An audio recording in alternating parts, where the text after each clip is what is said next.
ಜೊತೆಯಲ್ಲಿ ವಿಶೇಷವಾಗಿ ಹೇಳುವಂತಹದ್ದು ಏನಂದ್ರೆ ಎಲ್ಲಿ ನಮ್ಮ ಭಾರತೀಯರು ನಮ್ಮ ಹಿಂದೂ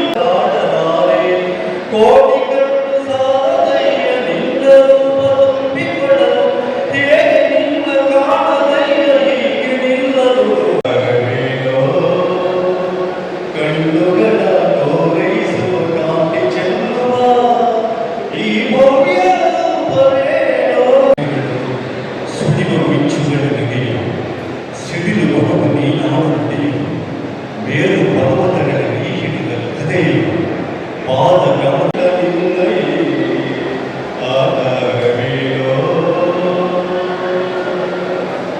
ನೋಡುವ ಬಗೆ ಹೇಗೆ ನಿಂತ ಬೇಡುವ ಬಗೆ ಹೇಗೆ ನಿಂತ ಪಾದ ಆಕಾಶ ಭೂಮಿಗಳ ಒಂದು ಮಾಡಿ ನಿಂತ ನಿಂದಯೇ ಆಧಾರವೇನೋ. ಸುಬರ್ಣ ಅವರು ಇನ್ನೊಂದು ಪ್ರಾರ್ಥನೆ ಮಾಡಿಸ್ಕೊಳ್ಬೇಕು ಹೇಳಿದ್ದಾರೆ.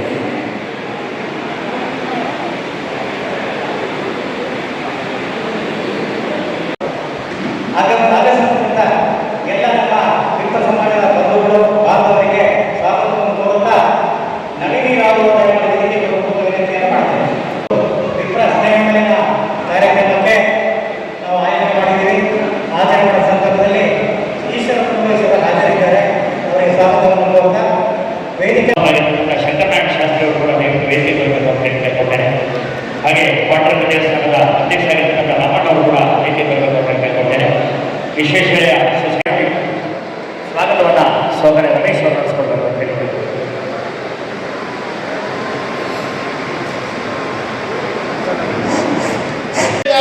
ಅನೇಕ ಒಳ್ಳೆಯ ಕಾರ್ಯಕ್ರಮಗಳನ್ನು ನಡೆಸಿಕೊಂಡಿದ್ದಾರೆ. ಜೊತೆಗೆ ಈ ಕಲ್ಯಾಣ ಮಂಟಪ ಏನು ನಾವು ಕುಟುಂಬಗಳ ಕಲ್ಯಾಣ ಮಂಟಪದಲ್ಲಿ ನಾವು ನಿಂತಿದ್ದೇವೆ. ಈ ಭವನ ನಿರ್ಮಾಣ ಮಾಡುತ್ತೆ ಈಶ್ವರಪ್ಪನವರ ವಿಶೇಷ ಸಾಮರ್ಥ್ಯ. ಜೊತೆಯಲ್ಲಿ ಎಲ್ಲ ಗ್ರಹಚಾರಗಳನ್ನು ಕೂಡ ಪರಿಹಾರ ಮಾಡುವಂತಹ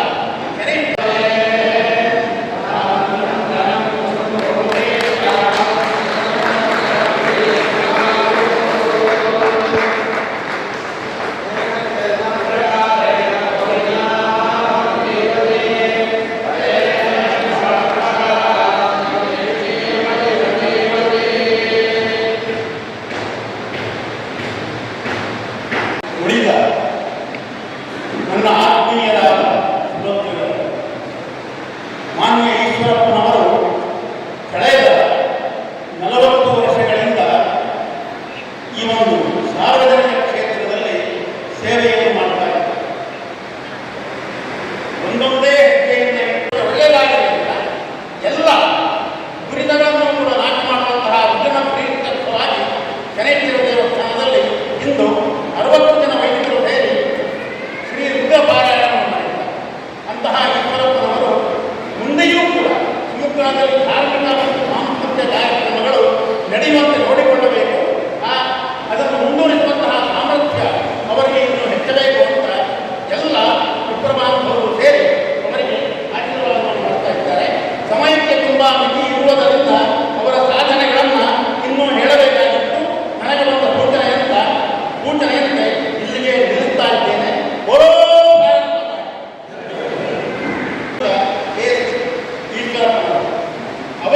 ನಡೆಸಿದ ಅನೇಕ ಧಾರ್ಮಿಕ ಕಾರ್ಯಕ್ರಮಗಳಲ್ಲಿ ಹೋಮ ಹವನಾದಿಗಳಲ್ಲಿ ನಾನೂ ಕೂಡ ವೈದಿಕರಾದಂತಹ ನಾನು ಲೋಕಸಭೆ ಚುನಾವಣೆ ನಿಲ್ಲಬೇಕು ಅಂತ ನನಗಿಲ್ಲ. ನಿಮಗೆ ಗೊತ್ತಿದೆ, ಭಾರತೀಯ ಜನತಾ ಪಾರ್ಟಿ ಶುರುವಾಗಿದ್ದೇನೆ ಮಾನ್ಯ ಅಟಲ್ಬಿಹಾರಿ ವಾಜಪೇಯಿ, ಲಾಲ್ ಕೃಷ್ಣ ಅದ್ವಾನಿ ಅವರು ಹೇಳಿದರು. ನರೇಂದ್ರ ಮೋದಿ ಅವರಿಂದ ಸಾವಿರಾರು ಜನ ತಮ್ಮ ಇಡೀ ಜೀವನದ ತಪಸ್ಸಿನ ರೂಪದಲ್ಲಿ ಹಿಂದುತ್ವಕ್ಕಾಗಿ ಅಂತ ಒಂದು ಸಾಧನೆ. ಆದರೆ ಹಿಂದುತ್ವದ ಪರವಾಗಿ ಹೋರಾಟ ಮಾಡಲಾದ ಸಂದರ್ಭದಲ್ಲಿ ಆ ಹಿಂದುತ್ವಕ್ಕೆ ಪೆಟ್ಟು ಬಿಟ್ಟಾದನ್ನು ಗಮನಿಸಿ ಯಾವ ಕಾರಣಕ್ಕೂ ಕೂಡ ಹಿಂದುತ್ವಕ್ಕೆ ಅನ್ಯಾಯ ಆಗಬಾರದು ಕೂಡ ಒಂದೇ ಕಾರಣಕ್ಕೆ ನಾನು ಈ ಚುನಾವಣೆಗೆ ಸ್ಪರ್ಧೆ ಮಾಡಿದರೆ ಯಾವ ಬೇಡ. ವೈಯಕ್ತಿಕವಾಗಿ ನನಗೆ ಯಡಿಯೂರಪ್ಪನವರ ಬಗ್ಗೆ ತುಂಬ ಗೌರವ ಇದೆ. ನನ್ನನ್ನು ಬೆಳೆಸಿದ್ದು ಕೂಡ ಅವರನ್ನೇ. ಅನೇಕ ಹಿರಿಯ ಜೊತೆಗೆ ಯಡಿಯೂರಪ್ಪನವರು ಕೂಡ ಅವರು. ಆದರೆ ನಾವು ಬಹಳ ಸರಿ ಅನೇಕ ಸಮಸ್ಯೆ ಕೊಟ್ಟಂತ ಹೇಳಿದ್ದೀನಿ. KTP ಪಾರ್ಟಿ ಬಂದಾಗ ಬೇಡ ಅಂದರೆ ಕೇಳಿದ್ರು ಮತ್ತು ನಾನೇ ವಾಪಸ್ ತಗೊಂಡಿದ್ದೆ. ಈ ರೀತಿ ಅನೇಕ ವಿಚಾರ. ಈಗ ಗಮನಿಸಿ, ಒಂದು ಹಿಂದುತ್ವಕ್ಕಿದ್ದಂಥ ಧರ್ಮದ ವಿಚಾರಕ್ಕಿದ್ದಂಥ ರಾಷ್ಟ್ರೀಯತೆ ಇದ್ದಂಥ ಭಾರತೀಯ ಜನತಾ ಪಾರ್ಟಿ ಒಂದು ಜಾತಿಗೆ ಹೋಗ್ತಾ ಇದೆ. ಇದು ಕೇಂದ್ರದ ನಾಯಕ ನರೇಂದ್ರ ಮೋದಿ, ಅಮಿತ್ ಶಾ, ನಡ್ಡಾ ಅವರೆಲ್ಲರೂ ಬಂದಿದೆ. ಅವರಿಗೆ ಒಂದು ಭ್ರಮೆ, ಈ ಒಂದು ಜಾತಿ ಇಟ್ಕೊಂಡಿಲ್ಲ ಅಂದ್ರೆ ನಾವು ಬಿಜೆಪಿ ಕರ್ನಾಟಕದ ಜಾತಿ ಬೇಕಲ್ಲ. ಬಹಳ ಸಲ ಒಂದು ಜಗಳ ಬಂದಿದೆ. RSS ಹಿರಿಯರನ್ನು ಕೂಡ ನಾವು ವಿಚಾರ ಬಂದಿದ್ದೇವೆ. ಅವರು ಬೇಕಲ್ಲ ಬೇಕಪ್ಪ ಅಂತ ಹೇಳಿಲ್ಲ, ಅವ್ರ ಮಾತು ಕೇಳಲಿಲ್ಲ. ಹಾಗಾಗಿ ಇವತ್ತು ಇಡೀ ದೇಶದ ಗಮನ ಸೆಳೆಯಬೇಕು, ಹಿಂದುತ್ವವನ್ನು ಉಳಿಸಬೇಕು, ಹಿಂದೂ ಪರವಾಗಿರುತ್ತ ನಾಯಕರಿಗೆ ಗೌರವ ಇರಬೇಕು. ಯಾರ್ಯಾರು ಅನೇಕ ವರ್ಷಗಳಿಂದ ಪಕ್ಷವನ್ನು ಕಟ್ಟಿಕೊಂಡು ಬಂದರು ಎಲ್ಲರೂ ಕೂಡ ಸಾಮೂಹಿಕ ನಾಯಕತ್ವದಲ್ಲಿ ಕೆಲಸ ಮಾಡ್ಕೊಂಡು ಬಂದರು. D.H. ಶಂಕರಗೌಡರು ಇರ್ಬೋದು, ಡಾಕ್ಟರ್ B.S. ಆಚಾರ್ಯ ಇರ್ಬೋದು, B.B. ಶಿವಕುಮಾರ್ ಇರ್ಬೋದು, ಅನಂತಕುಮಾರ್, ಯಡಿಯೂರಪ್ಪರು, ನಾವೆಲ್ಲರೂ ಒಟ್ಟಿಗೆ ಕೂತು ಚರ್ಚೆ ಮಾಡ್ತೀವಿ. ದುರ್ದೈವ ಇವತ್ತು ಯಡಿಯೂರಪ್ಪರು ಮತ್ತು ಅವರ ಮಗ ವಿಜೇಂದ್ರ ಕೈಲಿ ಭಾರತೀಯ ಜನತಾ ಪಾರ್ಟಿ ಅಪ್ಪ ಮಕ್ಕಳ ಕೈಲಿಟ್ಟು ಯಾವ ಚರ್ಚೆಗೂ ಆಗದೆ ತಮಗೆ ಬೇಕಾದಾಗೆ ಟಿಕೆಟ್ ಕೊಡೋದು, ಬ್ಯಾಲೆನ್ಸ್ ಟಿಕೆಟ್ ಇಲ್ಲ.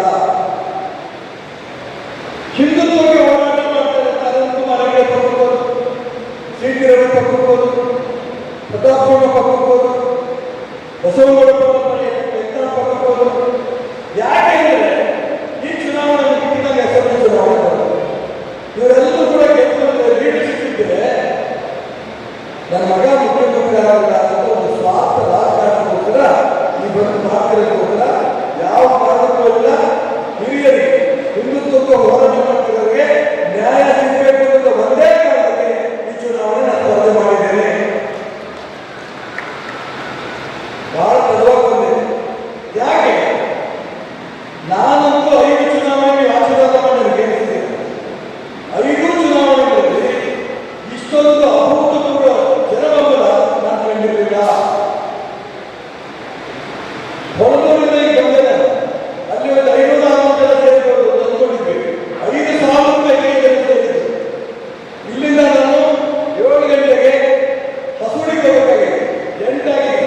ಈಗಾಗಲೇ ನಮ್ಮ ವಿನಯ್ ಹೇಳಿದ್ರು 500ಕ್ಕೂ ಹೆಚ್ಚಿಗೆ ಮೋಟರ್ ಸೈಕಲ್ 5,000 ಕಾಯ್ತಾರೆ. ಅದಾದ ನಂತರ 8 ಗಂಟೆಗೆ ಇನ್ನೊಂದು ಕಾಸಕ್ಕೆ ಸೇರಬೇಕು. ಅನೇಕ ಕಾರ್ಯಕ್ರಮಗಳು ಹೀಗೆ ಜನಸಾಗರ ನಾನು ನಿರೀಕ್ಷೆ ಮಾಡಿರಲಿಲ್ಲ. ಇವಾಗ ನಾನು ನಾಮಿನೇಷನ್ ಹಾಕಿದ ಸಂದರ್ಭದಲ್ಲಿ ದೇವರ ನಂಬಿಕೆ ಜಾಸ್ತಿ, ಧರ್ಮದ ಬಗ್ಗೆ ನಂಬಿಕೆ ಜಾಸ್ತಿ, ಸಾಧು ಸಂತರ ಬಗ್ಗೆ ನಂಬಿಕೆ ಜಾಸ್ತಿ. ಹಾಗಾಗಿ ಸೀದಾ ಹೊರದಲ್ಲಿ ಹೋಗಿ ಶ್ರೀಧರಾಶ್ರಮದಲ್ಲಿ ಆ ಭಾಗವನ್ನು ನಿಲ್ಲಿಸಿದ್ರು. ಪೂಜೆ ಮಾಡಿ ಹೊರಬಂದು ಸ್ಕ್ರೀನ್ ತೆಗಿತಾರೆ. ಸ್ಕ್ರೀನ್ ತೆಗೆಯುವಂತ ಅರ್ಚನೆ ಹೇಳ್ತಾರೆ, ಈಗ ಯಾವತ್ತೂ ಸ್ಕ್ರೀನ್ ತೆಗೆಯುವಂತ ಸಂದರ್ಭದಲ್ಲಿ ಒಂದೇ ಮಾತಾಡಬೇಕು, ದೇವರ ಕೃಪೆಗೆ ಇದೆ, ಖಂಡಿತ ದೇವರಿಗೆ ಹೋಗಿ ಈಗ ವಿಪ್ರಬಾಂಧವರು, ಹಿರಿಯರು, ಆಚಾರ್ಯರು ನನಗೆ ಆಶೀರ್ವಾದ ಮಾಡಿದ್ದೀನಿ. ನಾನು ಹೇಳ್ತೇನೆ, ನಾನು ಮತ್ತೆ ಹೇಳ್ತೀನಿ, ಅಧಿಕಾರ ಬೇಕು ಅಂತಲ್ಲ. ನೀವು ಕೊಟ್ಟಂತ MLA 5 ಬಾರಿ ಗೆಲ್ಲಿದ್ರಿ, ಅನೇಕ ಮಂತ್ರಿ ಸ್ಥಾನ ಕೊಟ್ರಿ, ಉಪಮುಖ್ಯಮಂತ್ರಿ ಕೊಟ್ರಿ. ಆದರೆ ಭಾರತೀಯ ಜನತಾ ಪಾರ್ಟಿ ವ್ಯವಸ್ಥೆ ಬದಲಾವಣೆ ಆಗಬೇಕು ಅಂತ ಒಂದೇ ಕಾರಣಕ್ಕೆ ಚುನಾವಣೆ ನಿಂತಿದ್ರೆ ನೀವು ಆಶೀರ್ವಾದ ಮಾಡಿದ್ರ ಗೆದ್ದೇ ಬರ್ತೀನಿ. ಅದರ ಮುಖಾಂತರ ಹಿಂದುತ್ವವನ್ನು ಉಳಿಸ್ತೇನೆ. ತಿಳಿಸ್ತಾ ಬಹಳ ಜನ ಮಾತಾಡಬೇಕಾಗಿತ್ತು. ಇನ್ನು ಅನೇಕರು ಎದುರುಗಡೆ ಬಂದರೂ ಕೂಡ ಆಶೀರ್ವಾದ ಮಾಡಬೇಕಾಗಿತ್ತು. ನಿಮ್ಮ ಆಶೀರ್ವಾದ ಹಿರಿಯರಿದ್ದೀರಿ. ಯಾವುದೇ ಕಾರಣಕ್ಕೂ ಕೂಡ ಈ ಚುನಾವಣೆ ಗೆದ್ದ ನಂತರ ವೈಯಕ್ತಿಕವಾಗಿ ಸ್ವಾರ್ಥಕ್ಕೆ, ಜಾತಿಗೆ ನನ್ನ ಜೀವನದಲ್ಲಿ ಬಳಸ್ಕೊಂಡಿಲ್ಲ. ಶಿವಮೊಗ್ಗ ನಗರದಲ್ಲಿ 2,60,000 ಓಟ್ ಇರಬೇಕಾದ್ರೆ 8,000 ಜಾತಿ ಹೋಗಿಲ್ಲ. ಅದು ನೀವೆಲ್ಲರೂ ಕೂಡ ಮತ್ತೆ ಕೆಲಸ ಬಂದಿದ್ರಿ. ಈಗ ಜಾತಿ